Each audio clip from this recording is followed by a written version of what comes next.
আপনারা কমপক্ষে 20 জন মহিলাকে, সে আপনার ভদ্র বোন, মা কিংবা যেখানেই থাকুক, ফোন করবেন, যাইবেন ভাবির মাথায় ওই চিরুনিটা থুয়েই পেনা পড়া শুরু করবেন দাঁড়িপাল্লা। এই কথা বোঝেন না?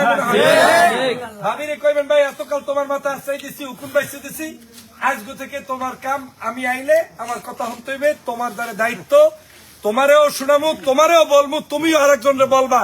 আগামী নির্বাচনে অন্তত একবারের জন্য রাজাপুর কাদেলে দাঁড়িপাল্লায় ভোট দেবা। বোনেরা করতে রাজি আছেন ইনশাল্লাহ? বোন পিছন থেকে বলতে হবে, পারবেন ইনশাল্লাহ? আপনারা কমপক্ষে 20 জন মহিলাকে, সে আপনার ভদ্র বোন, মা কিংবা যেখানেই থাকুক, ফোন করবেন। তৃতীয় কাজ, নির্বাচনের রাত্রে ঘুমাইবেন না। 11 তারিখ সারা রাত, মানে রাত 12টা পর্যন্ত ঘুমাইবেন।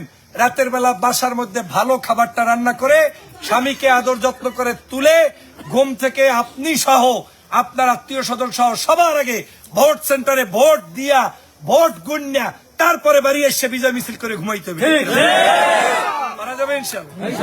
পুরুষদের জন্য পরামর্শ, আপনারা চা খান দোহানে,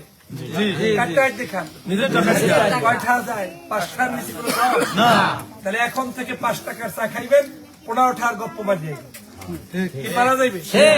নিজে 5 টাকার চায়ের অর্ডার দিয়েই শুরু করবেন। আবু তালেব খবর কি?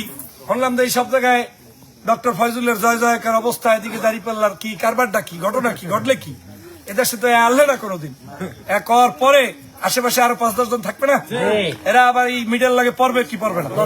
এই প্যানাই আপনার একটা বড় ধরনের খেদমত, যেটা আপনার 100 টাকা খরচ করে করা লাগে না।